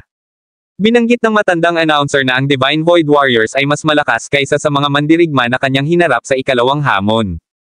Bagamat hindi sila gaanong mas malakas, hindi na makatutuhanang hawakan silang 6 sa dating diskarte na ginamit niya. Kailangan niyang talunin muna ang kalahati sa kanila. Muli, ginawa niya ang mga selyo gamit ang kanyang mga kamay, at ang kulay abo-itim na mga selyo ay agad na sumanib sa malaking soul sword sa kanyang harapan. Ang soul sword ay parang isang kanya na handang ilunsad. Sa isang indayog, ang malaking soul sword ay sumugod patungo sa Divine Void Warrior. Mabilis na gumalaw ang magkabilang panig at nabangga ang isa't isa bago nakahinga si Jackie. Sa isang malakas na putok, ang pulang ilaw at ang grayish-black soul sword ay nagbanggaan ng husto sa isa't isa. Sa sandaling iyon, pinaghalo ang itim at pula na mga kulay. Biglang-bigla, sa tunog ng kung anong lumalangit-ngit, ang pulang sinag ay tila nang hina. Nakatuon lamang si Jackie sa pag-atake sa 3 Divine Void Warriors na iyon, at ang natitirang 3 ay patuloy pa rin sa pagmamadali patungo kay Jackie nang walang pag-aalinlangan. Ang lakas ni Jackie ay naubos, at ang kanyang bagong enerhiya ay hindi pa napupunan. Ang natitirang 3 Divine Void Warriors ay nasa harapan niya, at isang bug zone ng malakas na hangin ang dumapo sa mukha ni Jackie. Ito ang energy wind na napukaw ng isang martial skill bago umatake ang skill sa kanya. Si Jackie ay maaaring magdusa ng husto kung ang pag-atake ay tumama sa kanya ng husto. Sa sandaling ito, duguan ang mga mata ni Jackie, at ang 3 Divine Void Warrior na iyon ay naging 3 bundle ng pulang ilaw. Nakarating sila sa loob ng 3 metro sa paligid ni Jackie sa bilis na hindi nakikita ng mata. Kitang-kita pa niya ang matatalim na gilid ng mga kutsilyo na naliliwanagan ng pulang ilaw. Sabay-sabay na kumilos ang lahat ng tatlong Divine Void Warriors, gamit ang isang semi-encirclement attack at hinaharangan ang lahat ng posibleng rutang pagtakas ni Jackie. Ang mga taong nakatayo sa ibaba ng Dallas Disc ay sa isang instant na kaguluhan nang makita nila ang eksenang ito, siguradong matatalo si Jackie kung hindi niya mapigilan ang pag-ataking ito. Pagkatapos ng lahat, ang kanyang lakas ay limitado, at siya ay ganap na natalo sa unang pag-atake. Siya ay mapalad na dumating sa hamon na ito at nakipaglaban sa apat pang Panginoon. Kung ang martial skill na ginawa niya ay hindi nangyari para sugpuin ang mga bangkay na puppet, matagal na siyang natanggal. Higit pa rito, hindi siya ang pinakamaingat sa pag-atake sa mga mandirigma. Ang Divine Void Warriors ay tumaas mula 3 hanggang 6, ngunit 3 lang ang nagawa niyang labanan. Akala ba niya ay hindi na siya sasalakayin ng natitirang 3 pagkatapos niyang talunin ang unang 3 sa kanila? Ang ganitong paraan ng paghaharap ay nagpatunay sa kanyang kawalan ng karanasan sa pakikipaglaban. Ang sinumang nakaranas ng ilang malubhang labanan ay hindi gagawa ng ganoong desisyon at hahayaan ang kanilang sarili na mapunta sa hindi malulutas na problemang ito. Malamig na sambit ni Griffin. Tapos na siya para sa oras na ito. Gayunpaman, natuklasan ni Griffin na wala na si Jackie sa kinatatayuan niya sa mismong segundong iyon. Makalipas ang 1 segundo, nakarinig siya ng malakas na pagsabog, at ang mga pag-atake ng 3 Divine Void Warriors ay bumagsak sa bakanteng lugar kung saan nakatayo si Jackie. Siya ay nawala sa manipis na hangin. Malinaw na naririnig ni Griffin ang malalalim na paghinga na nagmumula sa kanyang paligid at ang kanyang sariling tibok ng puso. Imposible. Paano siya nawala? Paus na ungol ni Griffin, halata ang kanyang pagkabigo at galit. Kabanata 2275. Nadismaya si Griffin na nakaiwas si Jackie sa pag-atake at nagalit na si Jackie ay nakapagpatuloy sa pakikipaglaban. Muling lumitaw si Jackie pagkatapos ng kanyang pahayag kahit na hindi siya tumayo sa kanyang panimulang posisyon. Sa halip, lumipat siya ng 10 metro sa isang iglap at lumitaw sa likod ng umaataking 3 Divine Void Warriors. Whoosh! Ang malaking soul sword na lumalaban sa 3 Divine Void Warriors ay ganap na nilamon ang pulang ilaw. Ang grayish-black sharp sword ay kumilos na parang nagmula sa isang kalaliman habang ito ay bumagsak sa pag-atake at depensa ng unang 3 Divine Void Warriors. Ang espada ay tumago sa katawan ng 3 Divine Void Warriors sa isang kisap mata. Habang ang 3 malalaking soul sword ay tumusok sa kanilang katawan, ang unang 3 Divine Void Warriors ay agad na naging pulang betik ng liwanag at lumutang sa himpapawid. Huminga ng malalim si Jackie habang nakatitig sa mga pulang betik na naruroon pagkatapos niyang talunin ang unang 3 Divine Void Warriors. Alam niyang kapag hindi niya napupunas ang natitirang 3 mandirigma, ang mga pulang betik na ito ay hihigop ng mga mandirigma upang palakasin ang kanilang sarili. Hindi nagaksaya ng oras si Jackie. Siya ay umungal ng mahina at muli ay ginawa ang kulay abong itim na mga selyo gamit ang kanyang mga kamay. Ang mga seal ay isinama ang kanilang mga sarili sa 3 malalaking soul sword na ginamit upang mabilis na patayin ang unang 3 Divine Void Warriors. Lahat ng 3 malalaking soul sword ay naglabas ng maliwanag na itim na sinag ng liwanag. Kinuha ni Jackie ang isang itim na espada mula sa buto ng mastasa sa sandaling ito. Nakamit ng espadang ito ang mga dakilang bagay noong sila ay nasa mundo ng dugo, at si Jackie ay nakadama ng lubos na kumpiyansa ngayong nasa kanyang mga kamay ang espada. Lahat ng 3 malalaking soul sword ay agad na sumugod kay Jackie na para bang tinawag ang kanilang mga kaluluwa pagkatapos alisin ni Jackie ang itim na espada. Sa isang kisap mata, lahat ng 3 malalaking soul sword ay natunaw sa itim na espada na parang nyebe na natutunaw sa ilalim ng mainit na araw. Ang itim na espada ay agad na tila natatakpan ng isang layer ng kulay abo itim na halo, at ang ambon ng parehong kulay ay pumapalibot sa matalim na gilid ng kutsilyo. Parang may kulay itim na apoy na umaalingaw-ngaw mula rito. Sa sandaling ito, mabilis na sumugod ang mga pulang spark na iyon patungo sa natitirang 3 Divine Void Warriors na parang tinawag sila. Si Jackie ay naging mahigpit na parang isang mahigpit na lubid habang isinaaktibo niya ang mga batas ng kalawakan at muling nawala sa kinaroroonan niya. Kailangan niyang patayin ang natitirang 3 Divine Void Warrior bago dumating ang mga pulang kislap na iyon. Sa sandaling ito, isang malakas na sigaw ng pagkabalisa ang maririnig sa kanyang tainga. Isang tao ang lumipad sa himpapawid na parang saranggola na may putol na tali bago lumapag ng napakalayo. Wala sa mood si Jackie na makita kung sino ang pinaalis, gayunpaman, dahil ang kanyang mga mata ay nakatuon lamang sa 3 Divine Void Warriors na parang agila. Iwinasiwas niya ang kanyang espada, at ang pinagsamang kapangyarihan ng 35 espadang iyon ay itinulak pasulong ng itim na espada. Isang nakasusuklam na alon ng espiritong enerhiya ang agad na dumapo sa Divine Void Warrior na pinakamalapit kay Jackie. Sa orihinal, sapat na ang 11 Soul Sword para pumatay ng isang Divine Void Warrior, lalo pa ang kapangyarihan ng 35 Soul Sword na pinagsama sa isa.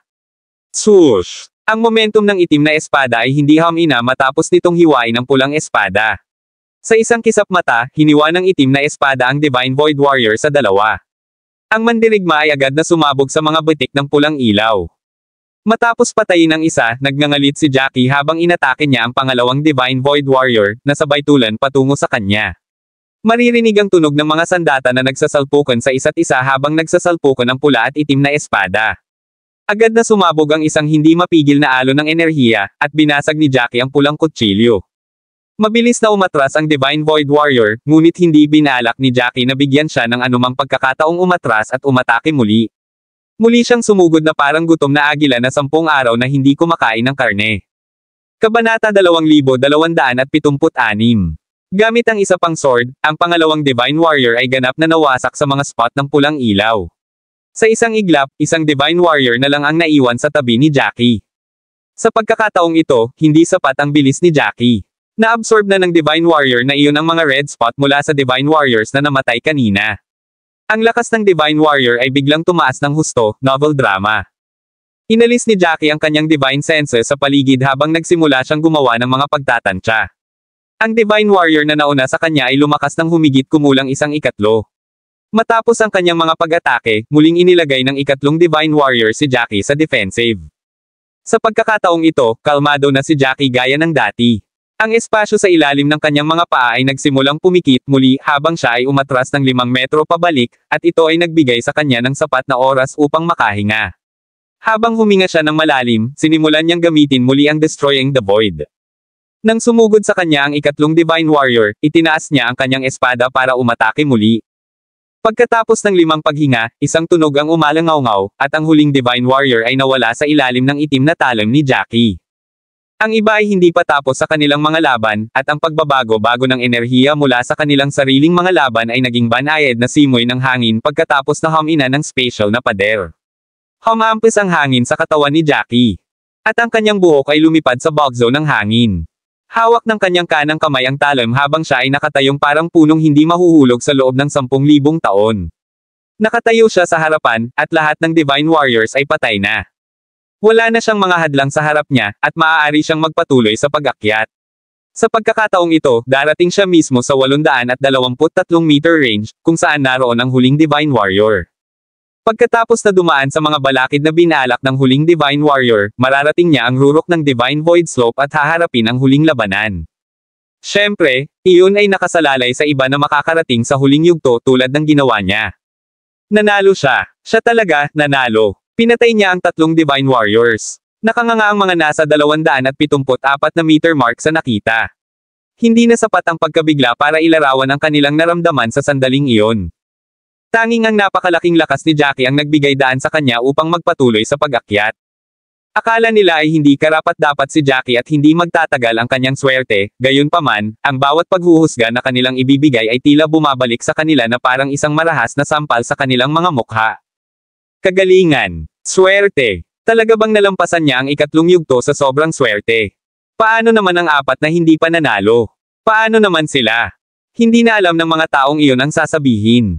Natitiyak na nila sa kanilang mga puso na si Jackie ay talagang walang ganoong kasanayan, na hindi siya karapat-dapat na tumayo sa tabi ng iba pang 4. Lahat ng nangyari kanina ay nasa harapan nila. Mabilis at desididong lumaban si Jackie, at mayroon siyang kakaibang pamamaraan ng paggalaw na nakatulong sa kanya na makatakas sa panganib ng maraming beses. Nalusutin niya ang mga atake at depensa ng 3 Divine Warriors sa isang galaw, at pagkatapos niyang iwasan ang mga atake nila, madali niyang napatay ang 3 mandirigma. Inakala nila na ang kawalan ng karanasan ni Jackie sa labanan ay naging sanhi ng kanyang pagkalugi, ngunit tila alam na ni Jackie ang gagawin, at mabilis na hinarap ang labanan ng walang pagkaantala. Ang mga Divine Warriors na sa tingin nila ay walang kapantay sa kanila ay bumaba na parang papel sa harap niya. Kabanata 2277. Mukhang masyadong malakas si Jackie. Kung ikukumpara sa kanya, wala lang ako. Kahit na humarap lamang sa isang Divine Warrior, kailangan kong gamitin ang aking tunay na lakas para patayin ito, ngunit lumaban siya ng 3 ng sabay-sabay at tila hindi masyadong gumamit ng kanyang lakas. Ang pagkukumpara sa sarili ko sa iba ay talagang kamatayan ko. Tama na yan. Akala ko maswerte lang ang brat na ito na makarating sa puntong ito, at nasa intermediate stage pa lang siya ng innate level. Ang katotohanan na si Jackie ay nasa intermediate stage lamang ng likas na antas ay naging kanilang pinakamalaking punto ng pagkalito sa pag-unawa sa tunay na lakas ni Jackie.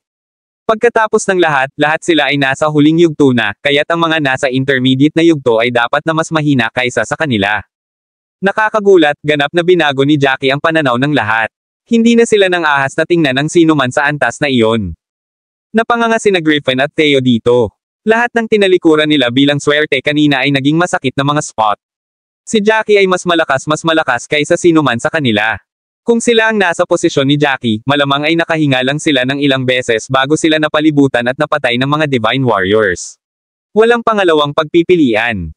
Paano magiging ganito? Napakalakas niya. Nanginginig ang mga labi ni Griffin, garalgal ang boses sa pagod. Masyado siyang nabigla ni Jackie. Ang kumpiyansa ni Griffin ay paulit-ulit na sinira ni Jackie, walang iniwan sa kanya kundi isang walang laman na sisidlan, na walang magawa. Mas masama pa ang mukha ni Theo kaysa kay Griffin. Siya ay isang taong laging naghahanap ng mga benepisyo. Para sa kapakanan ng lalaking nakamaskara, itinago niya ang tunay na dahilan ng pagkamatay ng kanyang kapwa-alagad at ininsulto si Jackie sa lalaking nakamaskara. Siyempre, ginawa rin niya iyon dahil natatakot siya sa lakas ng lalaking nakamaskara. Gayunpaman, sa puntong ito, napagtanto niya na si Jackie, na patuloy niyang pinupuntirya, ay kasing lakas ng lalaking nakamaskara. Hindi siya tugma para kay Jackie, at ang pagharap kay Jackie ay ang kanyang pinakamalaking maling kalkulasyon. Naaalala ang paraan ng pagtingin ni Jackie sa kanya, nakaramdam si Theo ng lamig sa kanyang puso. Hindi siya bibitawan ni Jackie, at tiyak na papatayin siya ni Jackie kapag nabigyan ng pagkakataon. Tumingin si Nelson kay Jackie na may kumikinang sa kanyang mga mata, sapat na ang kanyang panaghoy upang mapuno ang isang buong balde. Naisip niya na si Jackie ay isang junior na kailangan niyang protektahan, ngunit si Jackie ay kasing lakas ng mga direktang disipulo mula sa mga angkan sa ika-4 na baitang.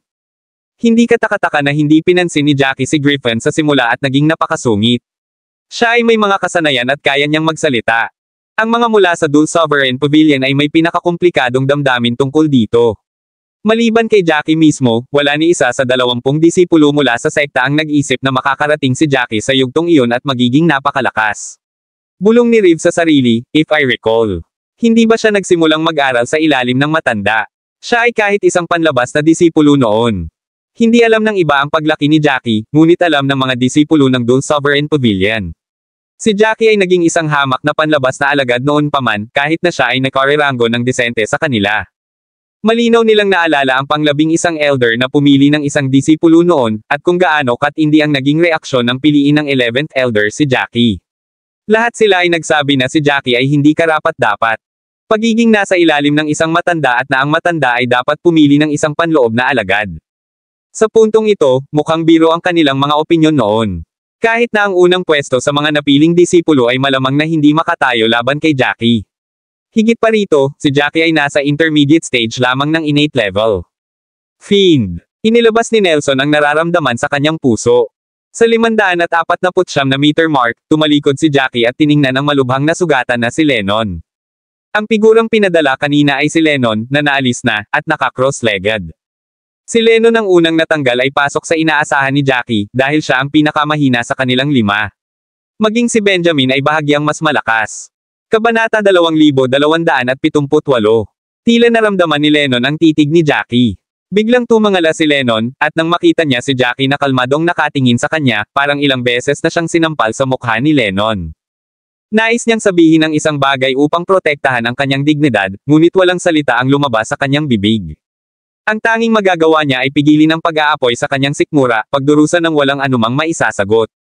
Bago niya nakita ang lahat para sa kanyang sarili, may lakas pa sana si Lennon na sumigaw pabalik sa titig ni Jackie, hindi na iyon ang kaso dahil buo ang husay ni Jackie. Maririnig ang tunog ng close quarter combat, at hindi na kinailangan pang lumingon ni Jackie para malaman na ang laban ng tatlo pa ay natatapos na. Sige. Dumura si Benjamin ng isang subo ng dugo, namumula ang kanyang mga mata nang maabot niya ang kanyang limitasyon. Naubos na niya ang lahat ng lakas na mayroon siya ngunit nagawa lamang niyang pumatay ng 3 Divine Warriors. Kung pilitin niya ito, lalo lang niyang masasaktan ang sarili niya. Walang nakitang milagro, kaya sumigaw siya ng may pusong puno ng pag-aatubili, sukol na ako. Ang kanyang pag-aatubili ay walang kabuluhan. Nasa harapan na niya ang katotohanan, at wala siyang magagawa para baguhin iyon.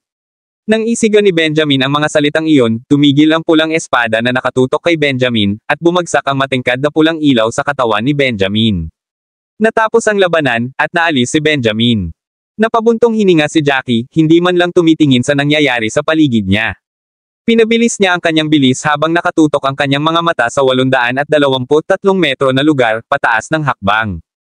Naglakad si Jackie na walang pakialam sa paglalakad, hindi iniisip ang nangyayari sa paligid niya. Ang kanyang mga aksyon ay naging sanhi ng maraming hindi makapagsalita.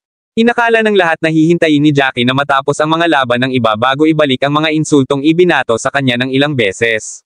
Ano man ang sinabi, dapat ay binalikan pa rin ni Jackie ang pabor, ngunit tila walang pakialam si Jackie. Ang 823 meter na lugar ay lumitaw sa harap ni Jackie. Isang Divine Warrior ang lumitaw sa kanyang harapan tulad ng dati. Ginamit niya ang parehong tingin upang tingnan si Jackie, na para bang hindi mahalaga kung anong antas ng kasanayan si Jackie kapag nakatayo sa harap ng isang Divine Warrior. Hindi man siya lumingon ay ramdam pa rin niya ang mga titig sa kanya. Itinaas niya ang kanyang ulo at tumingin sa harapan. Nakuha sa kanyang mga mata ang tuktok ng Divine Void Slope. Isang puting glow ang sumaklaw sa tuktok ng Divine Void Slope, na marahil ang gantimpala para sa nanalo. Ang mga tabletop sa ika-8 baitang at mga damong may espiritu ng ika-7 baitang ay ang pinakamaliit sa mga kayamanan. Mayroon pa ring hindi mabilang na mahahalagang bagay doon. Sa pag-iisip nito, hindi naiwas ang maalala ni Jackie ang palihim na tanong na gumugulo sa kanyang isipan. Ang lihim na lugar para sa mga mapagkukunan ay walang alinlangan na may malapit na kaugnayan sa Divine Void Slope. Ang serye ng mga pagsubok ay tila naglalayong pumili ng isang tagapagmana, at ang kanilang mga kondisyon ay tila napakalinaw, gusto nila ang isang taong may malakas na pagsasanay sa espiritual o martial arts. Kahit na ang mga taong iyon noon ay patuloy na tumatakbo sa kanilang mga bibig at nahuli sa pagkagulat sa kanyang husay, kailangan pa rin niyang sabihin na siya ay napakaswerte. Ang mga pagsubok na iyon sa ngayon ay tila pinasadya para sa kanya. Kung hindi dahil doon, mas mahihirapan siyang makarating sa kinaroroonan niya. Habang lumilipad ang kanyang iniisip, isang mahinang sigaw ang nagmula sa ibaba niya. Walang malay na lumingon si Jackie para tingnan. Ibinaba ng lalaking nakamaskara ang huling Divine Warrior gamit ang isang slash. Ang mga pulang ilaw ay nilamon ng madilim na purplish na kidlat, at ang huling Divine Warrior ay naging mga batik ng pulang ilaw, na kumalat sa hangin. Bahagyang nanginginig ang kanang kamay ng lalaking nakamaskara, pabago-bago ang kanyang hininga matapos gamitin ng husto ang kanyang tunay na enerhiya. Ang lalaking nakamaskara ay pilit na tumayo ng tuwid, at ang kanyang mga mata ay parang gasoklay na buwan, naglalabas ng malamig at mapagmataas na ningning. Kabanata 2279. Nanalo siya. Ang lalaking nakamaskara ay nakapasa din sa yugtong ito. Bahagyang napaawang ang kanyang mga labi, nakaramdam ng kasiyahan sa sarili. Itinuon ng lalaking nakamaskara ang buong atensyon sa labanan kanina, kaya hindi niya alam kung ano ang nangyayari sa paligid niya. Wala siyang ideya kung sino ang naalis at kung sino ang nagtagumpay. Gayunpaman, ang lahat ng iyon ay hindi mahalaga sa lalaking nakamaskara. Tumanggi siyang maniwala na may iba pang posibleng kumpletuhin ang gawain bago niya gawin. Isang malamig na tawa ang kanyang pinakawalan, iniisip sa sarili na si Jackie ay isa lamang basura na nagkataon na maswerte si Graham ay medyo may kasanayan ngunit wala pa rin sa kanyang antas. Ang dalawa pa ay hindi karapat-dapat na banggitin dahil halos hindi sila nakapasa sa ikatlong yugto. Sa pag-iisip niyan, napangiti siya habang nakatalikod. Nakita niya sina Lennon at Benjamin na parehong napapalibutan ng mga pulang kinang, at agad niyang nalaman na naalis na sila gaya ng inaasahan niya. May kakaiba sa mukha nilang dalawa. Bakit sila nakatingin sa tuktok ng dalesdes na may hitsura ng galit at kawalan ng kakayahan, ngunit may bakas din ng pagtanggap? Nagatubili ba silang tanggapin ang katotohanang naalis na sila sa pagkuha ng mga gantimpala? Gayunpaman, hindi nagtagal ang mga pag-iisip na iyon dahil napansin niyang nawala na si Jackie. Ang lalaking nakamaskara ay isang taong hindi kapani-pani, walang makasarili at may malaking ego. Wala siyang gaanong pakialam kahit sa mga kapwa niya alagad. Gayunpaman, lalo niyang inaalagaan ang brat na iyon na maraming beses niyang pinagdudusahan. Wala siyang ibang hinangad kundi ang mapaupo si Jackie, nagmamakaawa para sa kanyang buhay. Nang makita niyang wala si Jackie, agad na lumingalinga ang lalaking nakamaskara. Wala sa likod o ibaba si Jackie, so saan siya nagpunta? Ang mga kaisipang iyon ay hindi nagtagal sa kanyang isipan nang may maramdaman siyang mali. Sinundan niya ang tingin nina Benjamin at Lennon hanggang 71 metro pa sa dalesdes. Nakatayo doon si Jackie, hindi kumikibo. Siya ay nasa susunod na lugar. Paanong nasa 823 meter mark na si Jackie? Ano siya? Pumasa ba siya? Paano kaya siya nakapasa? Nauna na talaga siyang umabot sa susunod na yugto. Naglaro ang mga isiping iyon sa ulo ng lalaking nakamaskara, dahilan para mawalan siya ng kontrol sa mga ekspresyon nito. Para siyang leon na galit at naging magulo ang hininga niya, parang gusto niyang pumatay ng tao. Paano naging ganito? Paano niya nagawa iyon? Ang mga salitang iyon ay lumabas sa nakagis ng mga ngipin, at ang kanyang boses ay hindi kapani-pani walang paos. Nang marinig ni Lennon ang dagindong ng lalaking nakamaskara, nanlamig ang kanyang ekspresyon. Natural na alam niya ang sama ng loob ng kanyang senior kay Jackie. Sa pambubugbog ni Jackie sa lalaking nakamaskara sa bawat sulok, hindi nakapagtataka na nagalit ito. Lumunok si Lennon ng hindi malay, maingat na sinabing, tumakbo siya ng napakabilis at umiwas sa maraming pag-atake. Pagkatapos noon, pinatay niya ang 6 na mandirigma at pumasa. Siyempre, hindi siya naglakas loob na bigkasan ang mga huling salita. Nag-aalala siyang baka mapunit siya ng lalaking nakamaskara kapag ginawa niya iyon. Para pikalmeyan ang lalaking nakamaskara, napilitan siyang mautal na mabilis na tumakas si Jackie. Gayunpaman, walang nagawa ang mga salitang iyon para aliwin ang lalaking nakamaskara. Ang lalaking nakamaskara ay nabaliw na sa mga sandaling iyon. Siya ay itinulak pabalik ni Jackie sa bawat anggulo. Mula nang siya ay isilang, siya ay naging isang master sa mga masters at hindi kailanman nasa likod ng lahat. Paanong hindi siya sisubog na paulit-ulit na binubugbog ni Jackie ng ganoon? Kabanata 2280. Sa ilang sandali, ang tanging nararamdaman ng lalaking nakamaskara ay ang pagkulo ng galit niya. Tila may isang bulkan na sumabog sa kanyang puso, at ang lava ay ganap na nilunod ang lahat ng kahulugan ng pangangatuwiran na mayroon siya. Natakot si Lennon na namutla. Nagkaroon ng patuloy na pakikibaka sa loob mismo ng Corpse Pavilion, at ang kanilang mga pukana ay mas matindi kaysa sa mga regular na angkan. Para ang lalaking nakamaskara ay nagawang tumayo sa itaas ng ganoon, paanong hindi siya magiging walang awa? Maaaring may hindi mabilang na mga disipulo ng Corpse Pavilion na namatay sa kanyang mga kamay. Maaaring may ilang talento rin si Lennon, ngunit wala siyang kabuluhan kumpara sa lalaking nakamaskara.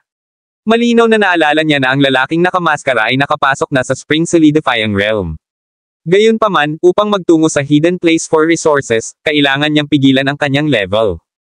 Kahit na pagkatapos na dumaan sa napakaraming mga hoop, hindi siya nakakuha ng anumang mga pakinabang. Siguradong malaking dagok iyon sa mental state ng lalaking nakamaskara. Ikaw, maghintay ka lang. Ang mga katagang iyon ay binigkas ng lalaking nakamaskara sa pamamagitan ng nakagigig na ngipin. Namumula ang kanyang mga mata habang marahas na tinitigan ang nakatuwid na likod ni Jackie. Og! Dumura ni Graham ang isang subo ng dugo. Lumuhad siya sa sahig gamit ang isang paanang sa wakas ay natalo ang huling Divine Warrior. Isang mahabang buntong hininga ang pinakawalan niya habang tinutulak pababa ang totoong enerhiya na nag-activate sa kanyang katawan. Nakapasa siya. Matapos iluwa ang subo na iyon ng dugo, mas gumaan ang pakiramdam niya sa kabila ng kanyang nauubos na lakas. Mula nang magsimulang maglakad paakyat sa Divine Void Slope, lumalaban na siya sa buong daan.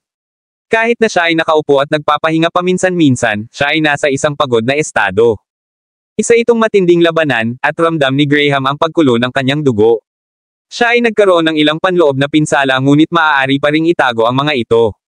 Pagkatapos niyang tumayo, narinig niya ang isang boses ng pagbati, "Congratulations for passing, Graham." Hindi na niya kailangan pang lumingon para malaman na si Benjamin ang nagsabi noon. Huminga siya ng malalim sa katumango. Tumayo siya at tumingin sa lalaking nakamaskara. Ang lalaking nakamaskara ay parang nasa galit at hinihingal sa galit. Kumunat ang noo ni Graham, hindi niya maintindihan kung bakit siya kumilos ng ganoon. Nang makita ni Benjamin ang pagkalito ni Graham, nauutol siya, "Graham, tumangala ka." Tumangala si Graham, tulad ng sinabi sa kanya ni Benjamin, at napansin ang lalaking nakasuot ng berdeng tahimik na nakatayo sa 823 meter mark na parang isang hindi matitinag na bato. Natigilan si Graham, at bigla siyang napalingon. Tumingin siya kay Benjamin, na nababalot pa rin ng pulang glow, at nang tumango si Benjamin na walang gana, agad na naunawaan ni Graham. Hindi niya masyadong inisip si Jackie dahil wala siyang sama ng loob sa lalaki. Kahit na naging neck-to-neck si Jackie sa kanya the whole way, hindi talaga siya nag-abala kay Jackie. Bago magsimula ang ika-6 na yugto, napagkasunduan niya ang iba na maswerte lang si Jackie na umabot sa ganoong estado. Kahit na mahalaga ang swerte, kasanayan pa rin ang nagtatakda ng tagumpay sa huli. Kung walang kasanayan, hindi siya lalayo at maalis sa yugtong ito. Gayunpaman, si Jackie ay nasa 823 metrong marka ng mas mabilis kaysa sa kanila. Siguradong isang dagok iyon sa mga tumitingin kay Jackie. Paano niya nagawa? Paano? Mababa ang tono ni Graham habang hindi makapaniwalang sinabi iyon. Nanginig ang buong katawan niya nang maalala na nasa intermediate level lang ng innate stage ang lalaki. Kahit na wala siyang sama ng loob kay Jackie, napuno pa rin siya ng kawalang kasiyahan at galit, pakiramdam niya ay binugbog siya ng taong nasa ilalim niya. Narinig ng lalaking nakamaskara ang mga ungol ni Graham, at ang kanyang magaan na tono ay puno ng walang pigil na galit. Ang batang ito ay napakatibay at mas malakas kaysa sa iyo, kaya paanong hindi iyon magagawa? Pinlano niyang sikmurain ang relasyon ni Graham at Jackie. Maraming salamat mga Kamaster sa walang sawang pagsusubaybay, isang like, share, and subscribe naman dyan mga Kamaster. Abangan ang susunod pang mga kabanata.